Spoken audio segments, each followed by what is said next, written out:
ਮੈਨੂੰ ਇਸ ਗੱਲ ਦੀ ਬਹੁਤ ਖੁਸ਼ੀ ਆ ਕਿ ਮੈਨੂੰ ਅੱਜ ਫੈਜ਼ ਹੋਰਾਂ ਨੂੰ ਯਾਦ ਕਰਨ ਵਾਲੇ ਇਸ ਫੰਕਸ਼ਨ ਦੇ ਵਿੱਚ ਸ਼ਾਮਲ ਹੋਣ ਦਾ ਇਹਨਾਂ ਨੇ ਸੱਦਾ ਦਿੱਤਾ। ਸੈਫ ਹੋਰਾਂ ਨੂੰ ਖਾਸ ਕਰਕੇ ਇਹਨਾਂ ਨੇ ਮੈਨੂੰ ਮੈਂ ਕਈ ਵਾਰੀ ਇਹਨਾਂ ਨੂੰ ਨਾ ਵੀ ਕੀਤੀ ਵੀ ਮੈਂ ਨਹੀਂ ਕਰ ਸਕਾਂਗਾ, ਫਿਰ ਵੀ ਇਹਨਾਂ ਨੇ ਜ਼ੋਰ ਪਾਇਆ ਕਿ ਤੁਹਾਨੂੰ ਫੈਜ਼ ਹੋਰਾਂ ਦੀ ਪੰਜਾਬੀ ਕਵਿਤਾ ਬਾਰੇ ਗੱਲਬਾਤ ਕਰਨੀ ਪੈਣੀ ਆ, ਅਤੇ ਮੈਂ ਉਹਨਾਂ ਦੀਆਂ ਪੰਜਾਬੀ ਕਵਿਤਾਵਾਂ ਜਿਹੜੀਆਂ ਉਹਨਾਂ ਨੇ ਕੁਛ ਲਿਖੀਆਂ ਉਹਦੇ ਸੰਬੰਧ ਦੇ ਵਿੱਚ ਤੁਹਾਡੇ ਨਾਲ ਵਿਚਾਰ ਸਾਂਝੇ ਕਰਨੇ ਆ। ਇਹ ਗੱਲ ਆਮ ਜਾਣੀ ਜਾਂਦੀ ਹੈ ਕਿ ਫੈਜ਼ ਅਹਿਮਦ ਫੈਜ਼ ਹੋਰਾਂ ਪੰਜਾਬੀ ਵਿੱਚ ਬਹੁਤ ਥੋੜ੍ਹੀਆਂ ਨਜ਼ਮਾਂ ਲਿਖੀਆਂ। ਇਸ ਬਾਰੇ ਵੀ ਕੋਈ ਭੁਲੇਖਾ ਨਹੀਂ ਕਿ ਉਹਨਾਂ ਦੀਆਂ ਇਹ ਰਚਨਾਵਾਂ ਉਹਨਾਂ ਦੀ ਉਰਦੂ ਸ਼ਾਇਰੀ ਦੇ ਬਰਾਬਰ ਦੀਆਂ ਨਹੀਂ। ਸੋ ਇਹ ਵੀ ਆਮ ਲੋਕ ਮਤਲਬ ਇਹ ਗੱਲ ਕਰਦੇ ਹੈਗੇ ਆ। ਪਰ ਫੈਜ਼ ਹੋਰਾਂ ਵੱਲੋਂ ਪੰਜਾਬੀ ਵਿੱਚ ਲਿਖਣਾ ਆਪਣੇ ਆਪ ਵਿੱਚ ਬਹੁਤ ਮਹੱਤਵਪੂਰਨ ਗੱਲ ਆ। ਇਸ ਬਾਰੇ ਵਿਚਾਰ ਵਟਾਂਦਰੇ ਨਾਲ ਸਾਨੂੰ ਪੰਜਾਬੀਆਂ ਦੇ ਆਪਣੀ ਮਾਂ ਬੋਲੀ ਨਾਲ ਰਿਸ਼ਤੇ ਵਿੱਚ ਪਏ ਵਿਗਾੜਾਂ ਬਾਰੇ ਅਤੇ ਯੂਰਪੀਅਨ ਬਸਤੀਵਾਦੀਆਂ ਦੇ ਦੁਨੀਆ ਭਰ ਦੇ ਅਤੇ ਵਿਸ਼ੇਸ਼ ਕਰਕੇ ਸਾਡੇ ਆਪਣੇ ਸੱਭਿਆਚਾਰ ਉੱਪਰ ਪਏ ਮਾਰੂ ਅਤੇ ਸਦੀਵੀ ਅਸਰਾਂ ਬਾਰੇ ਜਾਣਨ ਵਿੱਚ ਸਹਾਇਤਾ ਮਿਲ ਸਕਦੀ ਹੈ। ਫੈਜ਼ ਹੋਰੀ ਉਸ ਹਾਲਾਤ ਵਿੱਚ ਜੰਮੇ ਪਲੇ ਜਿੱਥੇ ਪੰਜਾਬੀ ਬੋਲੀ ਸਕੂਲੀ ਪੜ੍ਹਾਈ ਲਿਖਾਈ ਦਾ ਹਿੱਸਾ ਨਹੀਂ ਸੀ। ਉਰਦੂ ਅਤੇ ਅੰਗਰੇਜ਼ੀ ਦਾ ਦਬਦਬਾ ਸੀ। ਯੂਰਪੀਅਨ ਬਸਤੀਵਾਦੀਆਂ ਦੀ ਸੋਚੀ ਸਮਝੀ ਚਾਲ ਥੱਲੇ ਲੋਕਾਂ ਨੂੰ ਪੱਕੇ ਤੌਰ 'ਤੇ ਗੁਲਾਮ ਬਣਾਉਣ ਲਈ ਵਿੱਦਿਆ ਦਾ ਅਜਿਹਾ ਢਾਂਚਾ ਲਾਗੂ ਕੀਤਾ ਗਿਆ ਕਿ ਜਿੰਨਾ ਵੱਧ ਸਮਾਂ ਕੋਈ ਤਾਲੀਮ ਹਾਸਲ ਕਰਨ ਲਈ ਲਾਵੇ ਉਨਾ ਹੀ ਵੱਧ ਉਹ ਆਪਣੇ ਸੱਭਿਆਚਾਰ ਅਤੇ ਬੋਲੀ ਤੋਂ ਦੂਰ ਜਾਵੇ। ਪਿਛਲੇ 64-65 ਸਾਲਾਂ ਦੌਰਾਨ ਨਾ ਹੀ ਭਾਰਤ ਅਤੇ ਨਾ ਹੀ ਪਾਕਿਸਤਾਨ ਵਿੱਚ ਇਸ ਢਾਂਚੇ ਵਿੱਚ ਕੋਈ ਵੱਡੀ ਤਬਦੀਲੀ ਹੋਈ ਹੈ। ਹੈਰਾਨੀ ਦੀ ਗੱਲ ਇਹ ਨਹੀਂ ਕਿ ਫੈਜ਼ ਜਾਂ ਉਹਨਾਂ ਵਰਗੇ ਹੋਰ ਲੋਕਾਂ ਨੇ ਅੰਗਰੇਜ਼ੀ ਜਾਂ ਉਰਦੂ ਵਿੱਚ ਸਾਹਿਤ ਰਚਿਆ, ਸਗੋਂ ਹੈਰਾਨੀ ਇਸ ਗੱਲ ਦੀ ਹੋਣੀ ਚਾਹੀਦੀ ਹੈ ਕਿ ਇਹਨਾਂ ਵਿੱਚੋਂ ਕੁਝ ਲੋਕ ਆਪਣੀ ਬੋਲੀ ਅਤੇ ਵਿਰਸੇ ਨਾਲ ਫਿਰ ਵੀ ਜੁੜੇ ਰਹੇ। ਇਸ ਨਜ਼ਰੀਏ ਨਾਲ ਦੇਖਿਆ ਫੈਜ਼ ਹੋਰਾਂ ਵੱਲੋਂ ਪੰਜਾਬੀ ਵਿੱਚ ਲਿਖਣ ਦੀ ਕੋਸ਼ਿਸ਼ ਉਹਨਾਂ ਨਾਲ ਵਾਪਰੇ ਇਸ ਗੈਰ ਕੁਦਰਤੀ ਵਰਤਾਰੇ ਨੂੰ ਠੀਕ ਕਰਨ ਵੱਲ ਪੁੱਟਿਆ ਕਦਮ ਜਾਪਦਾ ਹੈ। ਫੈਜ਼ ਸਾਹਿਬ ਨੂੰ ਜਦੋਂ ਇਸ ਗੱਲ ਬਾਰੇ ਪੁੱਛਿਆ ਜਾਂਦਾ ਸੀ ਕਿ ਉਹ ਆਪਣੀ ਮਾਂ ਬੋਲੀ ਪੰਜਾਬੀ ਵਿੱਚ ਕਿਉਂ ਨਹੀਂ ਲਿਖਦੇ, ਤਾਂ ਉਹਨਾਂ ਵੱਲੋਂ ਦਿੱਤੇ ਜਵਾਬ ਸਾਫ਼-ਸਾਫ਼ ਅਤੇ ਸੁੱਚੇ ਇਰਾਦੇ ਨਾਲ ਇਸ ਸਮੱਸਿਆ ਨੂੰ ਸਾਹਮਣਾ ਕਰਨ ਅਤੇ ਇਹਦਾ ਸਮਝਣ ਦਾ ਯਤਨ ਹੁੰਦੇ ਸਨ। ਉਹਨਾਂ ਦੀ ਸਾਰੀ ਪੜ੍ਹਾਈ ਉਰਦੂ ਅਤੇ ਅੰਗਰੇਜ਼ੀ ਵਿੱਚ ਹੋਈ ਹੋਣ ਕਰਕੇ ਉਹਨਾਂ ਦੀ ਪੰਜਾਬੀ ਵਿੱਚ ਯੋਗਤਾ ਵਿਕਸਿਤ ਨਹੀਂ ਸੀ ਹੋਈ। ਉਹਨਾਂ ਦੇ ਆਪਣੇ ਸ਼ਬਦਾਂ ਵਿੱਚ ਉਹਨਾਂ ਨੇ ਇਹ ਗੱਲਾਂ ਆਪ ਕੀਤੀਆਂ ਹੈਗੀਆਂ, ਮੈਂ ਉਹਨਾਂ ਦੀ ਪੜ੍ਹ ਰਿਹਾ। ਕੰਨਾਂ ਵਿੱਚ ਸ਼ੁਰੂ ਤੋਂ ਹੀ ਪੰਜਾਬੀ ਗੀਤਾਂ ਦੀਆਂ ਆਵਾਜ਼ਾਂ ਰਸ ਘੋਲਦੀਆਂ ਰਹੀਆਂ। ਪਹਿਲੀ ਸੰਸਾਰ ਜੰਗ ਦੇ ਵਿਚਕਾਰ ਲੋਕ ਗਲੀਆਂ ਵਿੱਚ ਗਾਇਆ ਕਰਦੇ ਸਨ। ਉਸ ਵੇਲੇ ਦੇ ਜੋ ਬੋਲ ਸੀਨੇ ਵਿੱਚ ਦੱਬੇ ਹੋਏ ਸਨ ਉਹ ਹੁਣ ਮੈਂ ਆਪਣੀਆਂ ਪੰਜਾਬੀ ਕਵਿਤਾਵਾਂ ਵਿੱਚ ਉਤਾਰੇ ਹਨ। ਮੈਂ ਹਾਂ ਤਾਂ ਸਿਆਲਕੋਟੀਆ, ਪਰ ਪਿਤਾ ਦੀਆਂ ਜਗੀਰਾਂ ਸਰਗੋਧੇ ਵਿੱਚ ਸਨ। ਉੱਥੇ ਜ਼ਮੀਨਾਂ ਅਤੇ ਮਜ਼ਾਰੇ ਰਾਤ ਨੂੰ ਮਿਲ ਕੇ ਗਾਉਂਦੇ। ਮੈਂ ਉੱਥੇ ਜਾ ਕੇ ਹੀਰ ਸੁਣੀ ਸੀ, ਜਾਂ ਬੁੱਲੇ ਸ਼ਾਹ ਦੀਆਂ ਕਾਫੀਆਂ, ਸੋਹਣੀ ਮਹੀਵਾਲ ਦਾ ਕਿੱਸਾ ਅਤੇ ਮਿਰਜ਼ਾ ਸਾਹਿਬਾਂ। ਪੰਜਾਬੀ ਲਿਖਣ ਨੂੰ ਜੀ ਕਰਦਾ ਸੀ, ਪਰ ਅਹਿਸਾਸ ਹੋਇਆ ਕਿ ਇਹਨਾਂ ਉਸਤਾਦ ਕਵੀਆਂ ਦਾ ਮੈਂ ਕਿਵੇਂ ਮੁਕਾਬਲਾ ਕਰ ਸਕਦਾ ਹਾਂ। ਪਰ ਪੰਜਾਬੀ ਕਵੀਆਂ ਦਾ ਮੈਂ ਮੁਤਾਲਿਆ ਨਹੀਂ ਸੀ ਕੀਤਾ। ਜਿੰਨਾ ਕੁਝ ਸੁਣਿਆ ਸੀ ਲੱਗਦਾ ਸੀ ਵਾਰਿਸ ਸ਼ਾਹ ਵਾਂਗ ਨਹੀਂ ਲਿਖ ਸਕਦਾ। ਇਸੇ ਤਰ੍ਹਾਂ ਇੱਕ ਹੋਰ ਇੰਟਰਵਿਊ 'ਚ ਉਹ ਕਹਿੰਦੇ ਹਨ, शेर लिखने के लिए बोलचाल की ज़बान जानना काफ़ी नहीं, इस ज़बान में किसी भी ख्याल का इजहार करने के सब तरकीब पर मुकम्मल कदर हासिल ज़रूरी है, और इसके लिए बहुत कुछ और बहुत देर तक सीखने की ज़रूरत है। हमने पंजाबी ज़बान में कोई तालीम हासिल नहीं की, ना ही हमें इस ज़बान में शेर कहना आता है। उन्हों की गलबात तो साफ ज़ाहिर है कि उन्होंने मन में अपनी माँ बोली लिए बेहद प्यार सत्कार सी कि चाहते सन कि पंजाबी विच लिखण, पर नाल ही उन्होंने इस गल का एहसास भी सी कि उन्हों की तलीम पंजाबी विच ना होई होण करके वो अजिहा शक्तिशाली साहित नहीं रच सकते जिहड़ा वारिस शाह, बुल्ले शाह, बाबा फरीद ते सुल्तान बाहू होरां वर्गे कवि पहले ही रच चुके सन। इत्थे गल कहनी जरूरी है कि इस किस्म की पहुँच वास्ते एक विशेष सूझ की लोड़ हुंदी है जो फैज़ होरां कोल सी। वो समाज नूं ते जीवन नूं विग्यानक नज़रिए तो देखण की जांच रखते सन। इदां दी एक होर उदाहरण हिंदी फिल्मां दे एक बहुत ही सत्कारत अदाकार बराज सानी होरां दी है। वो भी समाज नूं देखण ते समझण दी इहो जी सूझ रखते सन ते उन्हां हिंदी विच लिखना छड्ड के पंजाबी विच लिखना शुरू किया। इन्हां वधिया इंसानां ते वड्डे कलाकारां ने माँ बोली की महत्ता ते पंजाबी बोली की महानता नूं जाणिया ते स्वीकार किया। बहुत सारे पंजाबी हैं जिन्होंने पंजाबी तो इलावा दूजियां बोलियां विच लिखिया है तो लिखते हैं। ये सारे फैज़ होरां वाली सूझ नहीं रखण वाले नहीं, तो ना ही उन्होंने वांग महसूस करने वाले हैं। उदाहरण वजों प्रकाश टंडन नां दे एक शख्स ने 1961 में लिखी अपनी अंग्रेज़ी पुस्तक पंजाबी सेंचुरी 1847 to 1947 ਵਿੱਚ साफ साफ शब्दों में लिखा है कि पंजाबी बोली की ना कोई लिपि है तो ना कोई साहित्य। उन्होंने अनुसार इस बोली की सब तो बड़ी सिफत गालां हैं। उन्होंने शरेआम अंग्रेज़ी के लिखा है पंजाबी बारे काफ़ी डिटेल के समाज सभ्याचार इतिहास आदि बारे सही सूझ ना होने कारण इहो जिहे लोग अपनी माँ बोली प्रति हीन भावना के शिकार हो जाते हैं। इस करके जदों असीं फैज़ होरां दे पंजाबी बारे विचार सुनते हाँ ਅਤੇ ਉਹਨਾਂ ਵੱਲੋਂ ਇਸ ਵਿੱਚ ਲਿਖਣ ਦੀ ਕੋਸ਼ਿਸ਼ ਬਾਰੇ ਜਾਣਦੇ ਹਾਂ ਤਾਂ ਸਾਡੇ ਮਨਾਂ ਵਿੱਚ ਜਿੱਥੇ ਉਹਨਾਂ ਲਈ ਸਤਿਕਾਰ ਤੇ ਪਿਆਰ ਵੱਧਦਾ ਹੈ ਉੱਥੇ ਪੰਜਾਬੀ ਬੋਲੀ ਲਈ ਵੀ ਮਾਣ ਵੱਧਦਾ ਹੈ। ਮੈਨੂੰ ਫੈਜ਼ ਹੋਰਾਂ ਦੀਆਂ ਪੰਜਾਬੀ ਵਿੱਚ ਰਚੀਆਂ 7 ਕਵਿਤਾਵਾਂ ਪੜ੍ਹਨ ਦਾ ਮੌਕਾ ਮਿਲਿਆ। ਇਹ ਹਨ ਇੱਕ ਨਗਮਾ, ਇੱਕ ਤਰਾਨਾ, ਰੱਬਾ ਸੱਚਾ, ਮੇਰੀ ਡੋਲੀ, ਸ਼ੌਹ ਦਰਿਆ, ਇੱਕ ਗੀਤ, ਇੱਕ ਕਵਿਤਾ ਤੇ ਇੱਕ ਕਥਾ। ਫੈਜ਼ ਸਾਹਿਬ ਦੀ ਪੰਜਾਬੀ ਸ਼ਾਇਰੀ ਬਾਰੇ ਗੱਲ ਕਰਨ ਲੱਗਿਆਂ ਡਰ ਇਸ ਗੱਲ ਦਾ ਲੱਗਦਾ ਕਿ ਉਹਨਾਂ ਦੀਆਂ ਇਹਨਾਂ ਕਵਿਤਾਵਾਂ ਬਾਰੇ ਕੀਤੀ ਕੋਈ ਗੱਲ ਉਹਨਾਂ ਦੀ ਲਿਖਣ ਯੋਗਤਾ ਬਾਰੇ ਨਾ ਸਮਝ ਲਈ ਜਾਵੇ। वो बहुत बड़े लेखक सन। उन्हों की उर्दू शायरी सदा कायम रहने वाली है।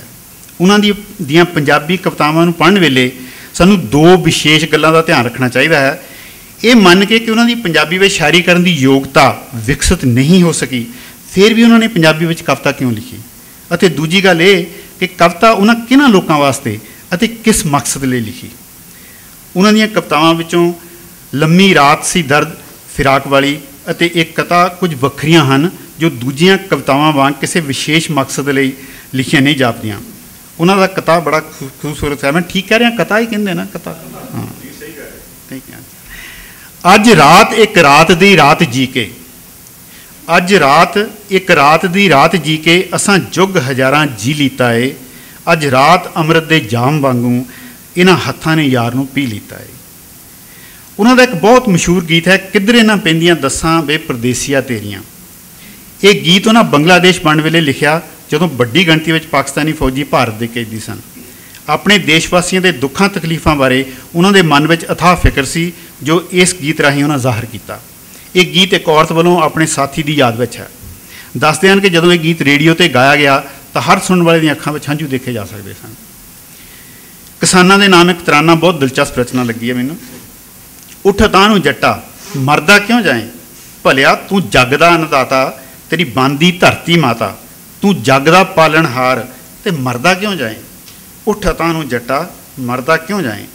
जरनल करनल सूबेदार डिप्टी DC थानेदार सारे तेरा दिता खान। तू जे ना बीजे तू जे ना गावें भुखे सब मर जान, भुखे पाने सब मर जान, ये चाकर तू सरकार। सो जट नूं ने उन्हें कहा कि ये चाकर सारे जिहड़े जिन्हां दे नां लिया उन्हें ते तू सरकार है।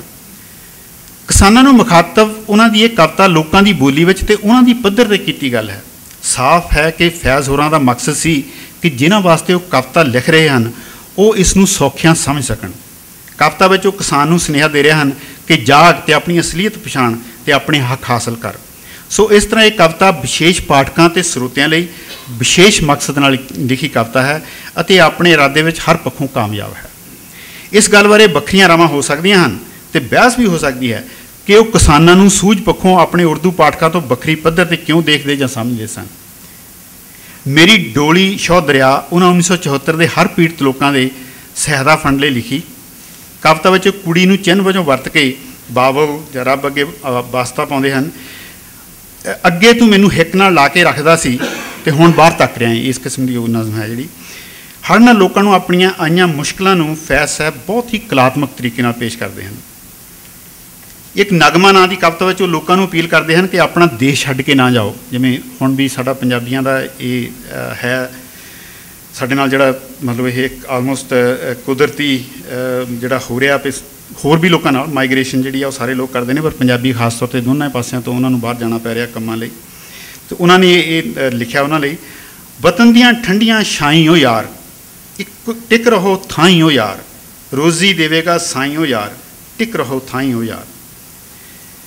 रब्बा सच्चा नां की कविता में रब नूं मुखातब हुंदे हन कि रब्बा सच्चा तू ते आखिया सी, जाओ ये बंदिया जग दा शाह है तू, साडियां नियामतां तेरियां दौलतां ने, साडा नैब ते अली जां है तू। बाकी की कविता में बंदे की असली हालत बयान करते हैं तो अखीर में रब नूं मिहणा मारते हैं। जे ये मंग नहीं पुजदी रब मेरे, जे ये मंग नहीं पुजदी रब मेरे, फिर मैं जावां ते रब कोई होर लोड़ां। कला के संबंध में जी एक बहस हमेशा चलती रही है वो है कि कला जीवन वास्ते है या कला कला लई। शहजाद होरां ने भी जिक्र किया से अपनी गलबात। फैज़ दियां पंजाबी कवितावां इस बहस पक्षों भी महत्ता रखदियां हन। बिना शक फैज़ होरां नूं इस गल दा पता सी कि उन्हां दियां कवितावां कला पक्षों उन्हां दियां उर्दू नज़मां दे बराबर दियां नहीं। उन्होंने ये गल किते खुद कही भी आ, पर फिर भी उन्होंने बखरे बखरे कारणों वस बखरे बखरे समय कवितावां लोगों की समझ आने वाली बोली में लिखियां। इस तो ये गल साफ ज़ाहिर होंदी है कि फैज़ होरां लई कला जीवन लई दा नज़रिया महत्ता रखता सी, ना कि कला कला लई। जे उन्होंने कला ही सब कुछ होंदी तो शायद वो भी पंजाबी पिछोकड़ के होर लेखकों वांग पंजाबी में लिखण की कोशिश ना करते। फैज़ होरां दीयां कवितावां पढ़दे एक गल जिहड़ी नोट किए बिना नहीं रह जाता वो है इन्हां विच हर पासे रब की परमार। जिहड़ियां 6-7 कवितावां सारियां दे विच ही रब की जिहड़ी रैफरेंस है वो काफ़ी है। नगमे विच अपने नगमा जिहड़ी उन्हां दी नज़म उहदे विच कहिंदे हन कि वतन दियां ठंडियां छाई हो यार, टिक रहो थाई हो यार, रोज़ी देवेगा साई हो यार। मेरी डोली शो दरिया विच कहिंदे हन रब्बा पूरा कर सवाल, ते रब्बा सच्चा तो है ही सारी सारी कविता रब नूं मुखातब। जे मैं गलत ना होवां तो रब वाले इस किस्म का ध्यान वो अपनी उर्दू शायरी में नहीं देंदे। वो विज्ञानक सोच वाले अगाह वधू मार्क्सवादी इंसान सन। बंदे दियां मुश्किलां खासकर पाकिस्तान में लोगों दी मुश्किलों के हल लई मेरे ख्याल में वो रब ते भरोसा करने वाले नहीं सन। जे ये गल हुंदी तो फिर वो ना वो जेलों में धक्के खाते तो ना ही अपने जीवन में इन्नियां होर मुश्किलों का सामना करते। ये गल समझनी मुश्किल नहीं कि उन्हें इदां क्यों किया। वो लोगों की बोली में उन्होंने मुहावरे में गल करनी चाहते सन, तो यही कारण जापदा है कि उन्होंने आम लोगों की जीवन जाच नूं ध्यान में रख के रब के संबंध में भी इस किस्म दी गल्लां कीतियां। मैनूं इस गल का भी पूरा एहसास है कि लोगों में रब का विश्वास कितना पक्का है, तो इस विश्वास के उल्ट गल करनी कितनी औखी। इस दे बावजूद मैनूं लगता है कि फैज़ साहब होरां जिस तरह सरकार अते काबज़ जमातां दीयां वधीकियां तो लोगों नूं चेतन होने का सुनेहा दिता, इस तरह उन्होंने ये सुनेहा भी देना चाहिए सी। ये मेरी मन की खाश है, जानी कि ये सुनेहा भी देना चाहिए सी कि वो अपने जीवन में सुधार लियाउण लई इस ख्याली रब ते आस ना रखण। उन्होंने साफ साफ दसना चाहिए सी कि इन्हां तिलों में तेल नहीं है। अखीर च मैं यही कहांगा कि फैज़ होरां पंजाबी में भावें थोड़ा ही लिखिया, पर उन्हां वल्लों इन्ना लिखना ही अपने आप में बहुत महत्वपूर्ण है। इस नाल वो सही अर्थां विच अपनी माँ बोली ते माण करन वाले सच्चे सुच्चे पंजाबी वजों पेश हुंदे हन। उन्हां दियां इन्हां कवितावां नाल निरसंदेह पंजाबी बोली का मान बढ़िया है। शुक्रिया।